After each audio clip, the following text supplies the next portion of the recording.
My name is Pien Heessels. I'm the Regional Service Center Manager for Purchasing Shared Services in Asia Pacific. So in the beginning, you will start with fresh energy and it's something new. However, to keep that discipline in place takes some time. So in the beginning, we saw that we had some resistance with regards to getting people talk about what they are going to do today, share what they have been doing the last days, because they saw it like they're being controlled. However, at a certain moment, they felt it more as nice that they could share what they have been doing, and also that they could share with others that if they need help or that they need to get something taken over from them in their day-to-day work.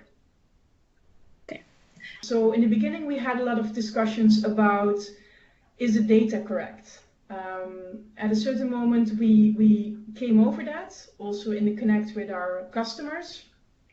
And then we really got the good discussions that had to take place on, okay, what needs to be done? Who do we need to get help from? So in the beginning, the data was a big challenge. Before we started off, we set up for every meeting a very clear terms of reference. So what is the purpose of the meeting? Why are we having this meeting? Who needs to be there? Because my experience before that is that we were having meetings with a lot of people. However, you could question afterwards, are these really the people that need to be in this meeting? Can't we make it more effective and efficient? Next to that, we also clearly indicated in these terms of references what are the key performance indicators that we want to measure, and they're making the link to the goal of the meeting. So in the beginning, we saw that we had to go back and forth to the terms of references. Is that really what we want to discuss? Are that really the KPIs then that we need to measure? But at the moment when we had those fixed, we saw that that helped us in order to have the right focus in each of the meetings. And I'm quite result driven, so I like to see that the things that I do also impact the results that we are achieving. So that is what I really like about PRMS.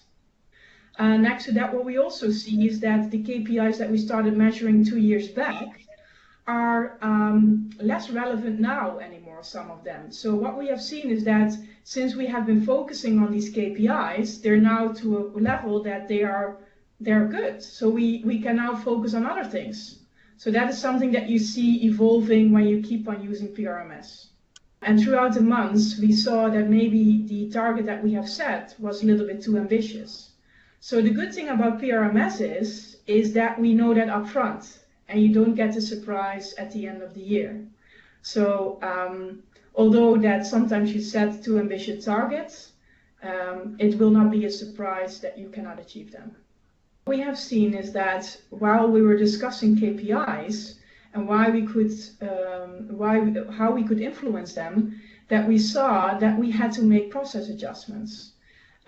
So for us, this also is a very important input for the projects that we are starting up. So based on our dashboards, we are defining Lean Six Sigma projects, which help us in order to improve the projects and then eventually influence our KPIs in a positive way again. And if you know that, then a crucial thing in that is to take the right decisions to get there. And sometimes it means that we need to make choices, which we are not good at in DSM, to make choices. However, with the right KPIs in place and the right knowledgeable people in the organization who understand what is influencing these KPIs, you are able to make the right choices in order to achieve the goal that you have set for the year or even longer than a year. Resistance that we have seen when we started implementing it is that people really got the idea that we had a lot of meetings. So that instead of that PRMS was creating less meetings, it was creating more meetings. However, if you looked in practice, we had a lot of unplanned meetings. However, now we had fixed meetings scheduled in our agendas.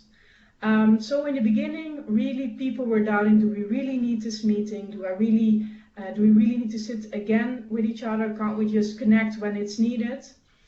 Well, then if you do that, you see that you only connect when there is an issue, and then only issue resolution is on the agenda of that meeting because there is something that needs to be solved.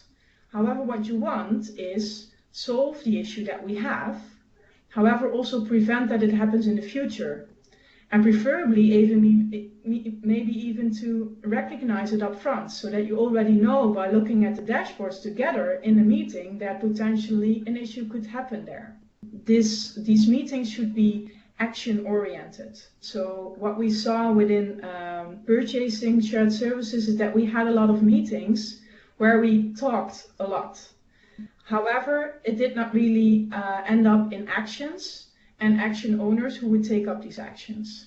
So with the PRMS structure, we are really trying to enforce that we are maintaining an action and decision log, add owners to it, and also add end dates to it and steer upon that. So doing that was something that was challenging, but also interesting. Next to that, it is also good that we maintain the deadlines there that we had. So to make sure that we are indeed following up the deadlines. So also there the chairperson played an important role to gather all the inputs, bring it to an action, define an action owner, and also assign a feasible deadline to it. To run a shared service organization is by running it as a factory. So the service that we produce are the products that our factories within DSM produce for our end customers. And a PRMS structure is something that is really common in all the factories that we have within DSM. So my advice would be embrace PRMS because this is the way to come to operational excellence.